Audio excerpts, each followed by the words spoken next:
presentar el trabajo, que yo quiero decir que está a punto, está a punto para publicarse, pero que uno siempre tiene muchas idas y vueltas y que fuimos remarcando, entonces me pareció una buena oportunidad para mostrarlo y que, bueno, se critique para que salga más rápido. Esa es la idea, que salga mejor. Así que bueno, así. Bueno, justamente el trabajo es para evaluar el análisis de la señal eléctrica intracerebral en el inicio de la alteración de la conciencia en las crisis de epilepsia.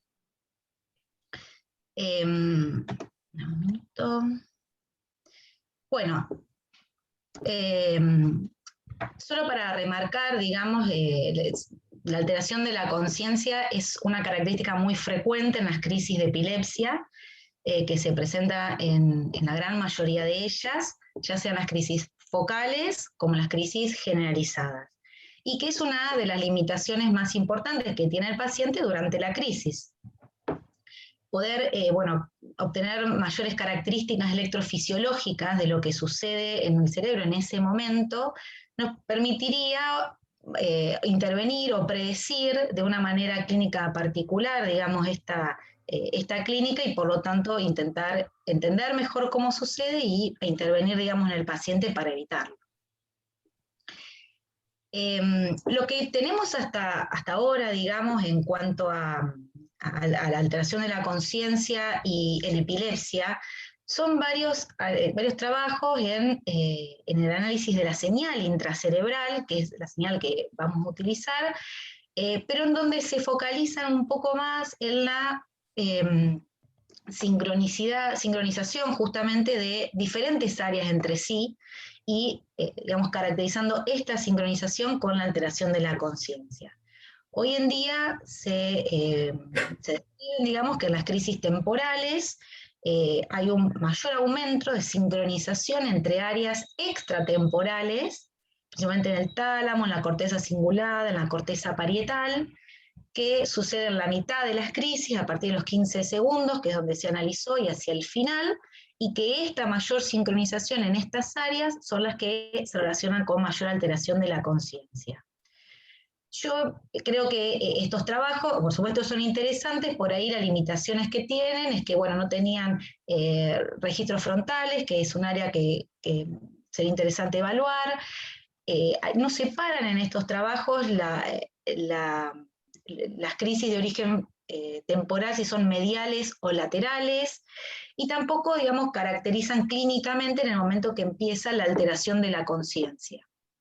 La verdad que en estos trabajos, digamos, caracterizan la presencia de la alteración de la conciencia en la crisis en cualquier momento que suceda, y ahí se lo denomina con alteración de la conciencia.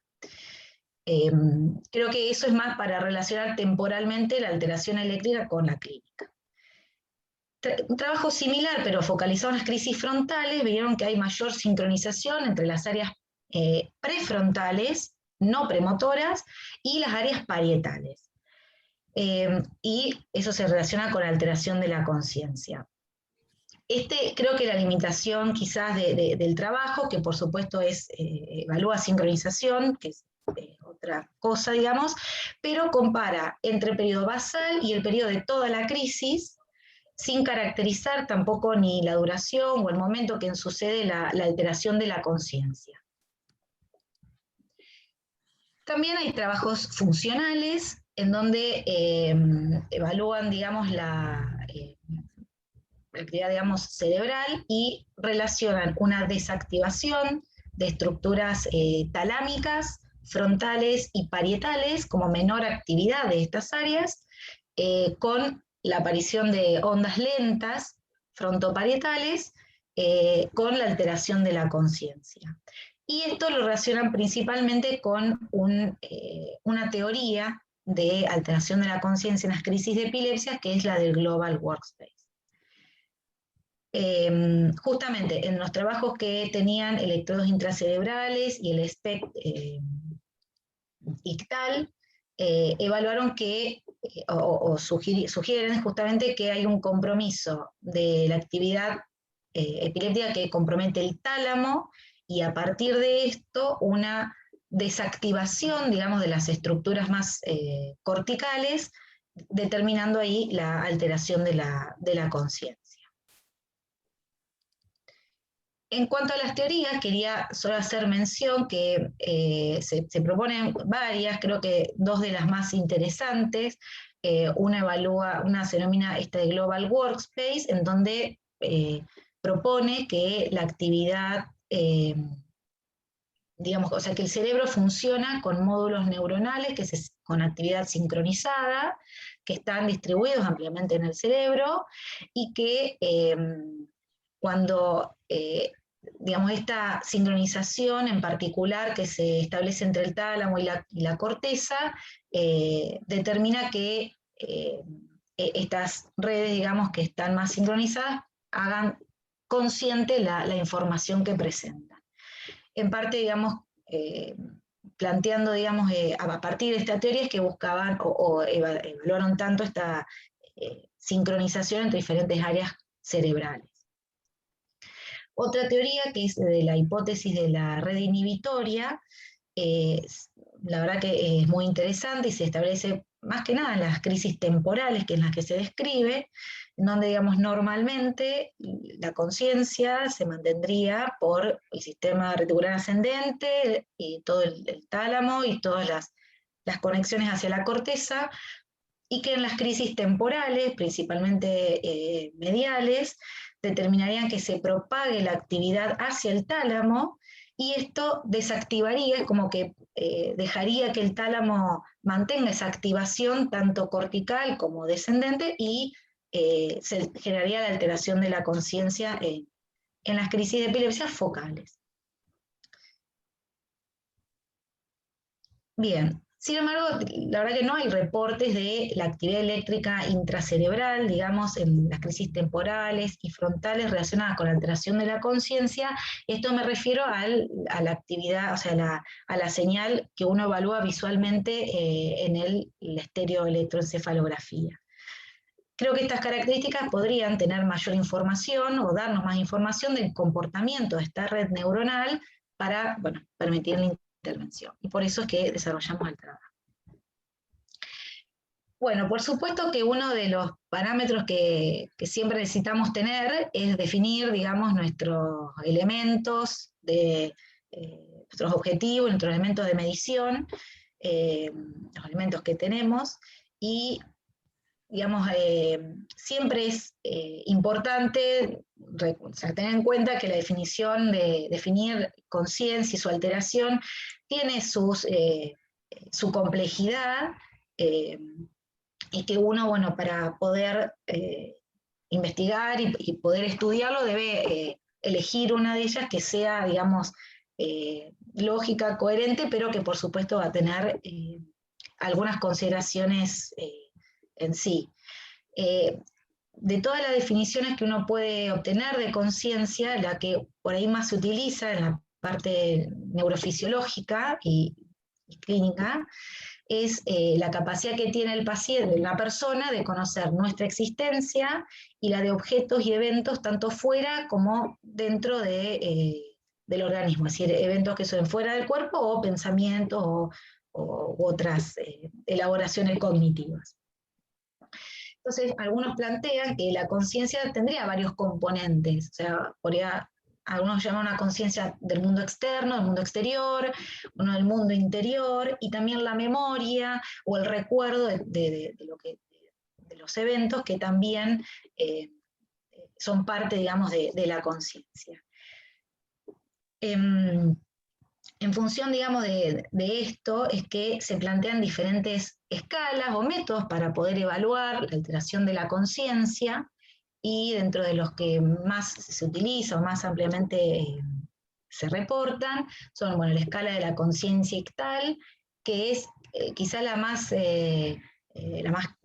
diría, no sé si más clásica, o la que un neurólogo se va a sentir más cómodo, porque es una evaluación que uno hace a partir de la revisión del video del paciente, ir respondiendo según el paciente interacciona, digamos, con el medio, o reporta, o habla, digamos, o manifiesta, pero uno lo ve desde un observador externo hacia el paciente. También hay un inventario de conciencia ictal, que es un inventario en donde es el paciente el que va a ir respondiendo diferentes preguntas, son 20, donde algunas son según cómo él podía, digamos, interaccionar o darse cuenta de eventos fuera de sí, digamos, o sea, en el exterior, y también eventos dentro de sus vivencias subjetivas, y también una escala subjetiva de la conciencia durante las crisis de epilepsia, que es una escala que desarrollamos hace unos años, en donde evaluamos, además de, digamos, de los eventos que el paciente recuerda, digamos, o hasta qué momento el paciente recuerda, digamos, durante la crisis, también, digamos, evaluar la recuperación de esos recuerdos posterior a la revisión del video con el mismo paciente. De todas estas escalas, y siendo más operativa, digamos, vamos a utilizar, en este caso, la escala de conciencia ictal, que es la que el médico, digamos, evalúa y puntúa viendo el paciente. Y esta escala tiene 8 puntos, donde uno responde sí o no, o sea, puntúa 1 si falla, digamos, en esa pregunta, o 0 si es positivo. Cuanto más puntos tiene, peor, digamos, le va en cuanto a la conciencia, más alteración de la conciencia presenta. Y, digamos, de los 8 puntos, uno evalúa si el paciente tiene respuesta hacia comandos simples que le da el operador, si tiene atención visual, si interacciona con el operador que lo tiene que evaluar, el examinador, si tiene conciencia de la crisis, si en algún momento reconoce que va a tener la crisis o el aura, digamos que es la parte inicial de la crisis, o tiene conductas inapropiadas, la amnesia posterior al evento o de los eventos durante la crisis, y la apreciación, bueno, global del examinador, si a uno le parece que alteró completamente, parcialmente o sin alteración de la conciencia. Y en esto se puntúa entre 0 y 9,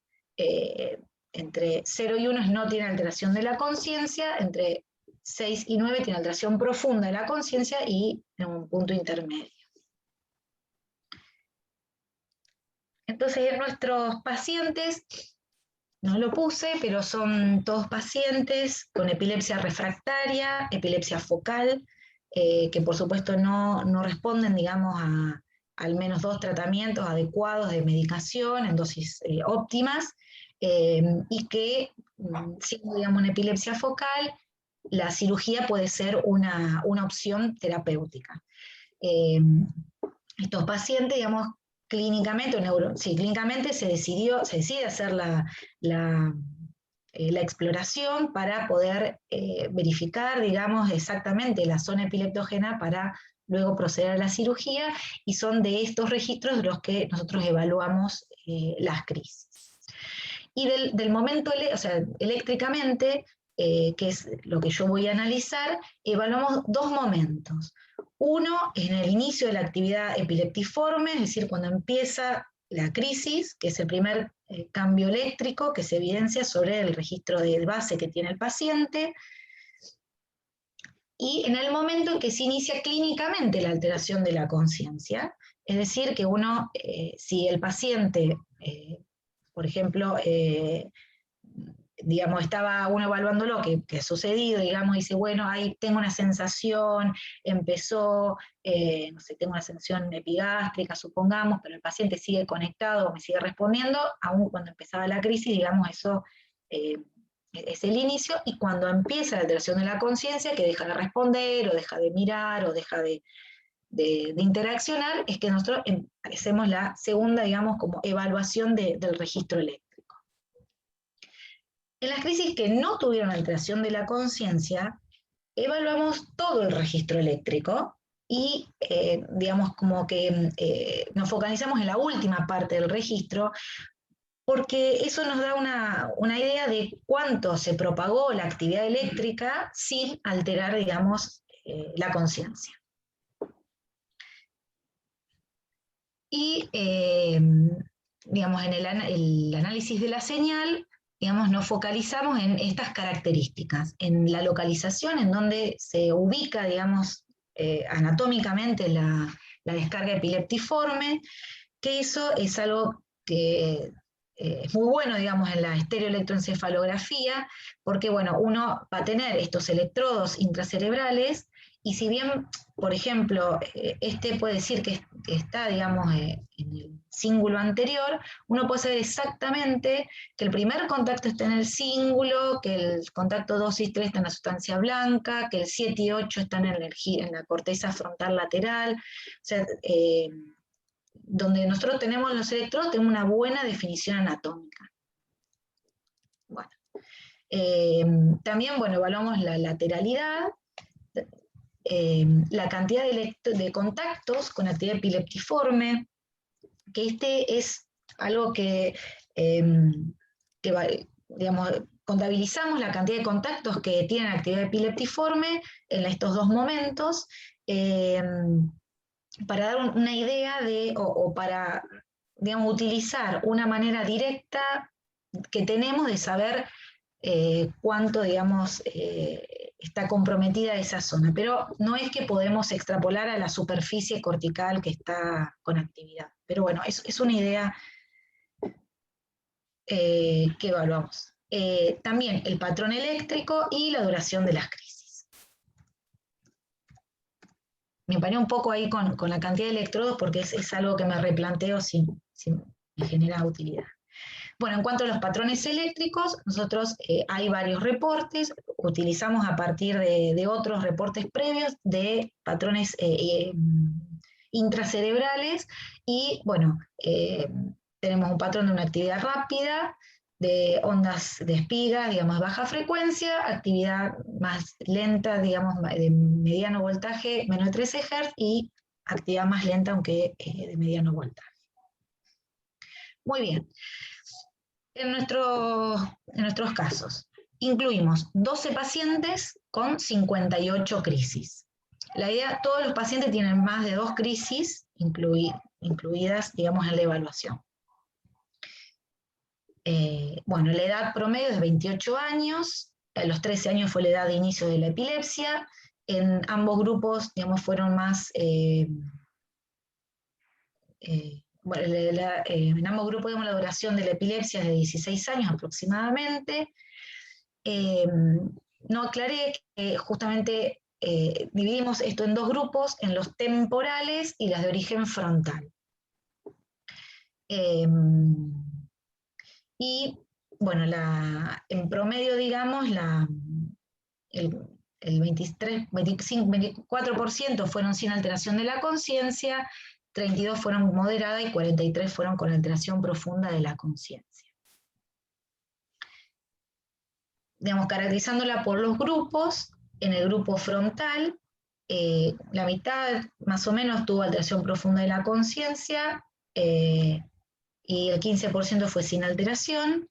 y en la temporales el 44% tuvieron alteración profunda de la conciencia y 38% tuvieron sin alteración. Lo que vamos a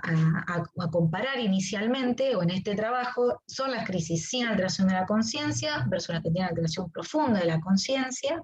como hay otros trabajos que realizan lo mismo, digamos, como para obtener por lo menos inicialmente una característica bien definida, digamos, entre estas dos manifestaciones clínicas bien diferentes, considerando que el grupo de alteración moderada de la conciencia es algo intermedio o de transición. Muy bien. En las crisis temporales, que les voy a comentar ahora, este es el dibujo que, bueno, sí, el gráfico que Juan Pablo hizo de nuestros pacientes, todos, digamos, todos los electrodos que tenemos registrados en estos pacientes. Como ven, tenemos bilaterales y, bueno, y varios, bastante información para obtener. En cuanto a la localización de la actividad epileptiforme en estas crisis temporales, en aquellas que no tuvieron alteración de la conciencia, la mayoría comenzaba en la corteza temporal, en el 71% de los casos, y en el resto en el hipocampo, y la actividad se mantuvo en el mismo lugar en donde empezó la actividad epileptiforme durante toda la crisis. En cambio, en las crisis con alteración de la conciencia, la mayoría de las crisis tuvieron la alteración de la conciencia, bueno, dentro de los primeros 10 segundos del inicio eléctrico, en un promedio de 7,38 segundos. Y al inicio de la crisis, la mayoría de los casos, el 75%, presentó una actividad epileptiforme en ese hipocampo unilateral. En las restantes crisis, la actividad fue en la corteza temporal lateral. Cuando comenzaba clínicamente la alteración de la conciencia, en todas las crisis se evidenció que esa actividad epileptiforme se localizaba en el hipocampo mesial. En algunos casos unilateral, en algunos casos en forma bilateral. Entonces, digamos, solo considerando la localización de la actividad, el compromiso del hipocampo inicialmente digamos, fue estadísticamente significativo, o es más probable que las crisis que inician en el temporal mesial tengan alteración de la conciencia en relación a las que empiezan en la corteza lateral. Ahí está. En cuanto a la cantidad de contactos con actividad epileptiforme en estos pacientes, bueno, como les comentaba, los consideramos como una medida directa disponible de la superficie cortical involucrada en la red. La verdad que en el caso de las epilepsias temporales, tanto en las crisis sin alteración de la conciencia, vemos que la cantidad de contactos en el inicio de la actividad de la crisis es de 6 y al finalizar es de 6. Y en las crisis con alteración de la conciencia, en el inicio de la actividad epiléptico de la crisis es de 8 y al momento de que inicia la conciencia es de 9. La verdad que en este caso, bueno, no encontramos relación estadísticamente significativa, era la verdad que bastante bien, digamos, con los valores. Acá no digo más que esto. En cuanto a la duración de las crisis sin alteración de la conciencia fueron más cortas que las que tenían alteración profunda de la conciencia. Las sin alteración duraban 28 segundos, más o menos 9, y las que tienen alteración profunda, 46 segundos, más o menos 11. Aunque son un poco más largas, la verdad que no fue estadísticamente significativo en las temporales la relación, digamos, de la duración con la alteración de la conciencia. En cuanto al hemisferio que se comprometió, es interesante porque es un planteo que viene hace muchos años en cuanto a discusión, no hay, digamos, nada definido, creo que estoy hablando más de la discusión, pero es interesante porque hay diversos papers que plantean o que son izquierdos o que son bilaterales, y lo importante en nuestros casos es que todos tenían una implantación bilateral, donde podemos realmente evaluar, digamos, el compromiso unio bilateral. Entonces, vemos que en las crisis sin alteración de la conciencia, la mayoría de las crisis, 71%, comenzaron del lado derecho y permanecieron ahí en el resto de la crisis. En aquellas que tuvieron alteración de la conciencia, la mayoría también comenzó en el lado derecho, pero en el momento que comienza la alteración de la conciencia, solamente en un caso permaneció unilateral del derecho. En el resto de los casos, la alteración de la conciencia fue o con compromiso izquierdo, en forma unilateral, o bilateral, el izquierdo y el derecho. Esto es porque en algunos pacientes, aunque comenzaban del lado derecho, luego la actividad se fue hacia el lado izquierdo, permaneció ahí, y ahí comenzó la alteración de la conciencia. Entonces, no encontramos diferencias estadísticamente significativas al relacionar la lateralidad y la conciencia. pero sí observamos que hay una tendencia a un compromiso o bilateral o del hemisferio izquierdo cuando se altera la conciencia, como apoyando un poco la idea de que es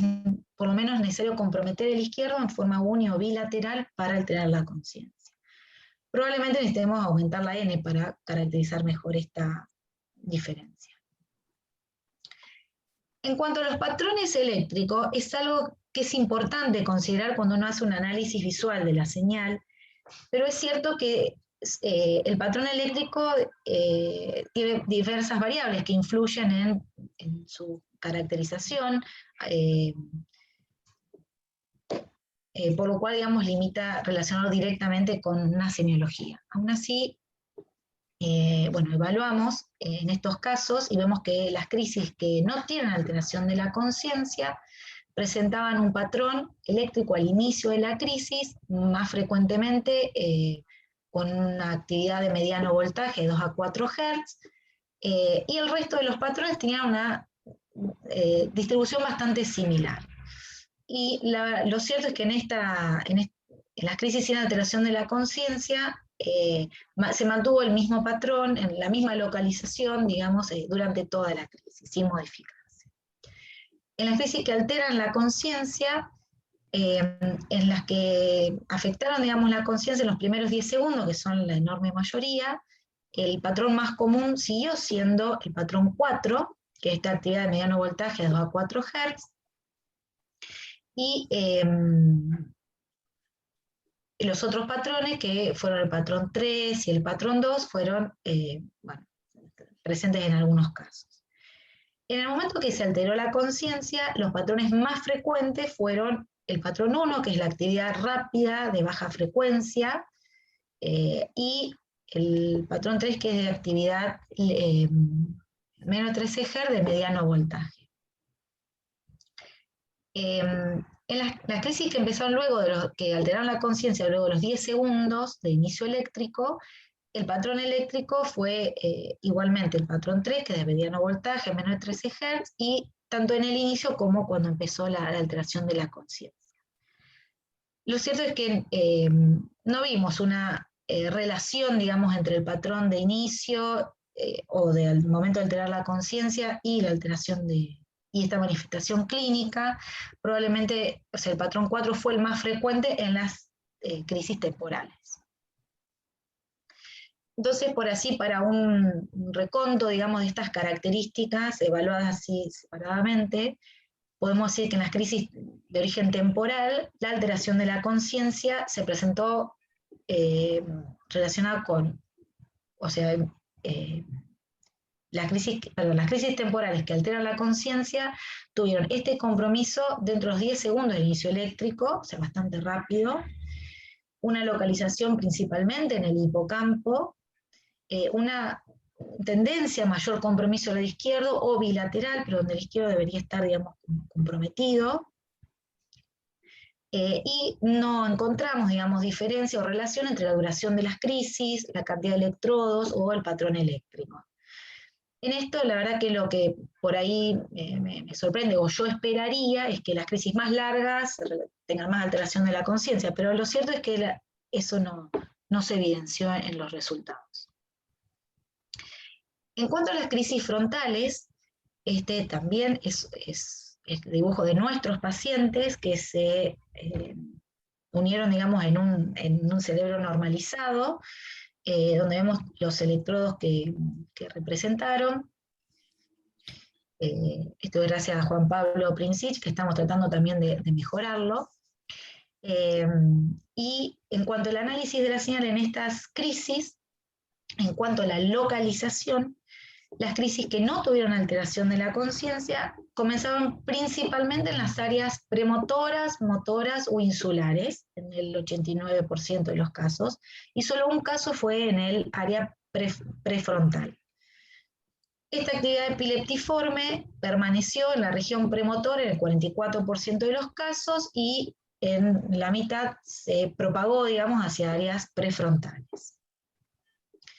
En las crisis que tuvieron alteración de la conciencia, la mayoría, el 67%, presentó una alteración clínica de la conciencia luego de los 10 segundos del inicio eléctrico. Fue bastante más tardío, fue a los 32 segundos más o menos. Esto es bastante diferente a lo que uno encuentra en las temporales. En estas crisis, la localización de la actividad epileptiforme inicialmente fue en la corteza prefrontal, tanto en el inicio eléctrico como cuando se inicia clínicamente la alteración de la conciencia.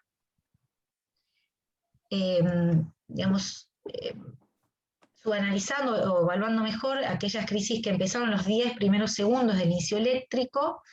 esa actividad epileptiforme se localizó en estas áreas más que nada premotoras, motoras e insulares inicialmente, y cuando la crisis, durante la crisis comienza la alteración de la conciencia, hay un mayor compromiso de las áreas prefrontales en 2 de 3 casos de estas que evaluamos. En las crisis que comenzaron luego de los 10 segundos,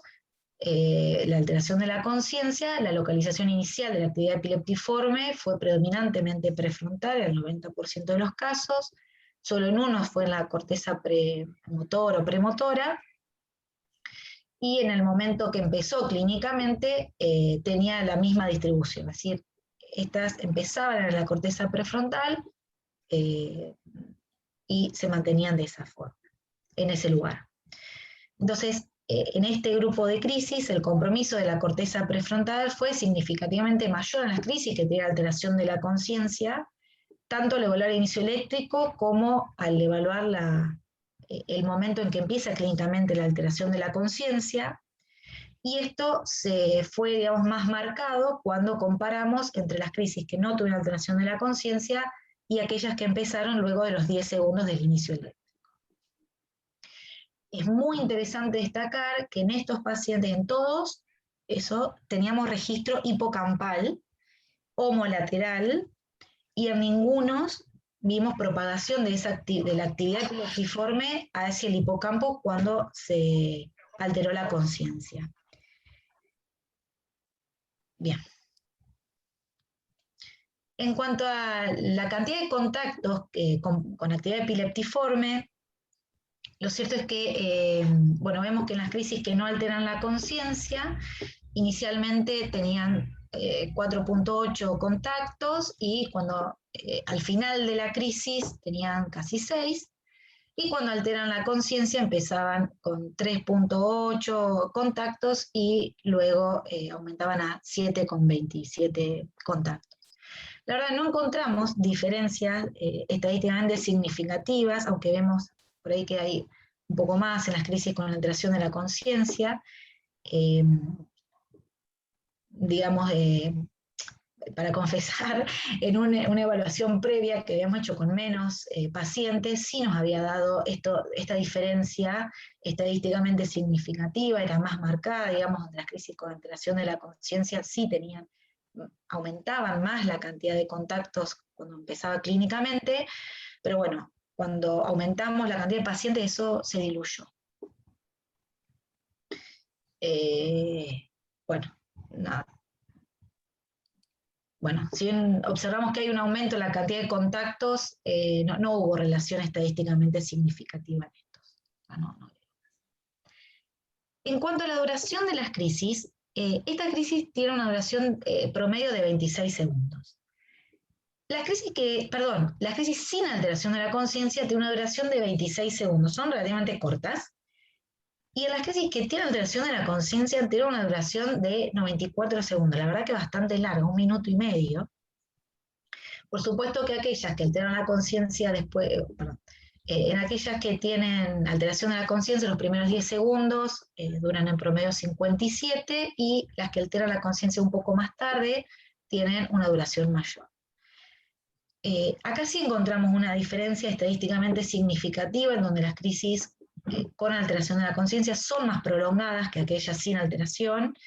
y esto se remarca más, digamos, cuando comparamos aquellas que tienen alteración de la conciencia, que comienzan luego de los 10 segundos versus las que no tuvieron alteración.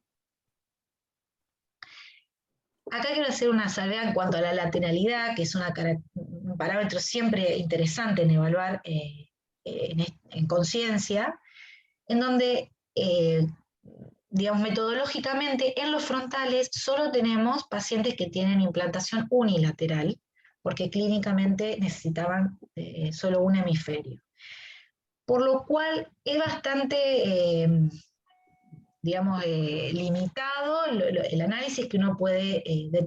decir en cuanto a la lateralidad, porque no sabemos qué le está pasando al hemisferio contralateral. De modo que, más que nada, en este caso sí quiero hacer una descripción de lo que le sucede a las crisis que empiezan del derecho y a las que suceden del izquierdo, pero bueno, con esa salvedad de la limitación metodológica que tenemos. En general, las crisis que inician del derecho tuvo una distribución, digamos, o sea, el 57% tuvieron alteración de la conciencia y el 42% no tuvieron alteración de la conciencia. Fue bastante homogénea, digamos, la distribución entre estos dos grupos, entre las crisis que tienen y no tienen, en los que inician del lado derecho. En las que se originan inicialmente del lado izquierdo, fueron más cantidad las crisis que tuvieron alteración de la conciencia en relación a las que no tuvieron. Pero volviendo, o sea, si uno hace comparando estadísticamente, no nos da una P significativa, pero creo que la limitación metodológica hace que estos datos los tengamos, digamos, considerando con cuidado. En cuanto al patrón eléctrico, en estas crisis, en aquellas que no tuvieron alteración de la conciencia, el más frecuente fue el patrón 3, que es de una actividad de mediano voltaje a 13 Hz, y el patrón 1, que es de actividad rápida, baja frecuencia, y el 2 fueron también evidenciados. No hubo una modificación del patrón durante la crisis, digamos, siempre se mantuvo, digamos, similar. En aquellas que alteraron la conciencia, también fue el patrón 3 el más frecuente en la mayoría, y el patrón 1 y 2 fueron otros que se evidenciaron. En las crisis con alteración de la conciencia, en los primeros 10 segundos, el patrón 3 fue el más frecuente, y también siguió siendo el más frecuente el patrón 3 en aquellas que empezaron con alteración de la conciencia luego de los 10 segundos del inicio eléctrico. En el momento en que inicia la alteración de la conciencia, en aquellas que comenzaron dentro de los primeros 10 segundos, el patrón 3 siguió siendo el más frecuente, que es con el que habían iniciado, digamos, la crisis, y en aquellas que tuvieron una alteración de la conciencia luego de los 10 segundos, la representación del patrón eléctrico fue bastante diversa, estando presentes los 4 patrones en una proporción bastante similar. Se lo puse, pero no pudimos relacionar, digamos, un patrón eléctrico con la alteración. Entonces, en cuanto a lo que encontramos de las crisis frontales, vemos que aquellas que tienen alteración de la conciencia tienen un mayor compromiso en las regiones prefrontales con la actividad epileptiforme, digamos, que se inicia y se localiza ahí cuando empieza clínicamente, tiene una mayor duración de las crisis. Las que se originaron en el hemisferio izquierdo tuvieron más frecuentemente alteración de la conciencia,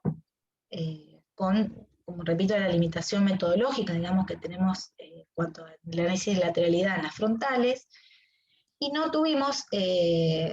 relación entre el patrón eléctrico ni la cantidad de contactos comprometidos con actividad epileptiforme en relación con la alteración de la conciencia. Entonces, por ahí, digamos, como recapitulando o obteniendo las conclusiones principales de estos resultados, vemos que en las crisis que tienen alteración de la conciencia de origen temporal, tuvieron un compromiso más rápido en relación a las frontales, y además las crisis frontales que tuvieron alteración de la conciencia fueron más prolongadas en relación a las del origen temporal. En las de origen temporal, que tienen alteración de la conciencia, el compromiso hipocampal fue considerablemente mayor en las crisis que tenían esta manifestación clínica. Por eso un poco me interesaba, digamos, ver en los reportes si esto estaba caracterizado, y la verdad que muchos no los diferencian. En cambio, bueno, en las de origen frontal, que tiene alteración de la conciencia, no hubo compromiso del hipocampo homolateral cuando se alteró la conciencia, por lo que la manifestación clínica de la alteración de la conciencia debería explicarse, digamos, de forma diferente, tanto en las origen temporales o frontales, alterando probablemente la misma red neurológica necesaria para mantener la conciencia, pero de dos maneras o de dos formas o en dos momentos, digamos, diferentes.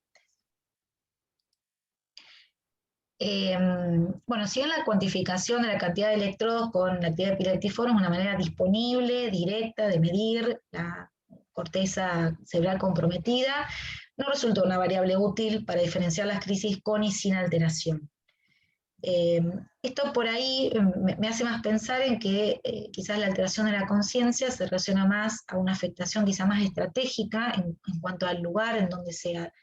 altera la red, más que a la superficie necesaria para que se manifieste la alteración de la conciencia. Bueno, las crisis con alteración de la conciencia fueron más prolongadas, bueno, esto ya lo repetí, perdón, y la alteración de la conciencia fue, perdón, lo vuelvo a repetir, más rápida en las de origen temporal que las de origen frontal. Bueno, en relación al patrón eléctrico, es un parámetro muy importante a considerar porque es algo que uno ve y uno utiliza clínicamente. Yo acá hice muy discutido en general, creo que transmito mal la idea, es decir, es algo que se utiliza mucho, que está sumamente aceptado por toda la comunidad neurológica, pero que los factores que determinan una forma de presentación u otra no están totalmente caracterizados. Hay algunos trabajos que apoyan que depende de la zona epileptógena o la etiología subyacente es la que se manifiesta el patrón eléctrico. Eso quise expresar. Entonces, quizás, digamos, hay otras variables que influyen en la presentación de determinado patrón eléctrico y que, bueno, probablemente no sea, digamos, una manifestación clínica en particular, digamos, la que lo determine. En nuestro trabajo no encontramos un determinado patrón que se relaciona con la alteración de la conciencia. Quizá el dato más relevante es que en las crisis sin alteración de la conciencia el patrón de inicio fue el mismo, que se mantuvo durante toda la crisis, pero no creo que aporte más información. Bueno, quería remarcar unas limitaciones que creo que lo fui comentando. La N es similar a lo reportado en otros trabajos que evalúan el comportamiento eléctrico en la alteración de la conciencia. O sea, por ahí yo siempre tengo la sensación de que quiero poner más pacientes, pero la verdad es que la N es similar a otros reportes. Sin embargo, por ahí, para considerar particularmente la lateralidad, es posible que requiramos aumentar la N para poder tener mayor información y definir un poco más si esto realmente se relaciona o tiene, digamos, alguna implicación, digamos, en la alteración de la conciencia. Bueno, en las frontales la implantación unilateral limita espacialmente, digamos, conocer el comportamiento de la señal, porque no sabemos lo que le pasa al hemisferio contralateral. Y es cierto que no consideramos otras características no epileptiformes de la señal, por ejemplo, un enlentecimiento, teta o delta, que se ha reportado en algunos trabajos, más que nada en las cortezas frontoparietales, cuando se altera la conciencia en las crisis de origen temporal, que quizás, digamos, podría ser algo a evaluar, digamos. Posibles aportes que uno pueda tener de este trabajo es que eléctricamente las crisis se comportan, digamos, diferente, las temporales y las frontales, determinando la misma manifestación clínica, como es la alteración de la conciencia. En cuanto a las teorías propuestas, digamos, los hallazgos de las crisis temporales, los hallazgos que tenemos nosotros en las crisis temporales son compatibles con, o sea, coinciden o apoyan, digamos, la teoría de la red inhibitoria. Esta teoría no fue propuesta, digamos, no explica las de origen frontal, y posiblemente esto no sean compatibles, digamos, nuestros hallazgos con la misma teoría. porque bueno, encontraríamos que la alteración de la conciencia se produce cuando la actividad se localiza en regiones prefrontales que estarían desactivadas, digamos, cuando se altera la conciencia, según esta teoría. También uno puede pensar que en el caso, supongamos, de las frontales, no es la desactivación, sino la alteración del funcionamiento de esa área por la actividad epileptiforme es la que termina determinando el no funcionamiento de esta área asociativa y por lo tanto la alteración de la conciencia. Es cierto que no registramos en nuestros pacientes el lóbulo parietal o parieto-temporal, que es otras áreas que se reporta digamos, con hallazgos característicos cuando se altera la conciencia. Y bueno, en relación a la otra teoría de Global Workspace, los estudios realizados digamos, tienen en cuenta una sincronización en diferentes áreas, pero no relacionados con la zona epileptógena. Siempre en las temporales justamente la relación de esta mayor sincronización se establece en estructuras extratemporales. Digamos, no es una medición que estamos realizando y tampoco tenemos, digamos, por ejemplo, en los pacientes temporales, una implantación tan extensa que nos permita tener más información de otras áreas, digamos, en este mismo paciente. Y bueno, creo que nada más.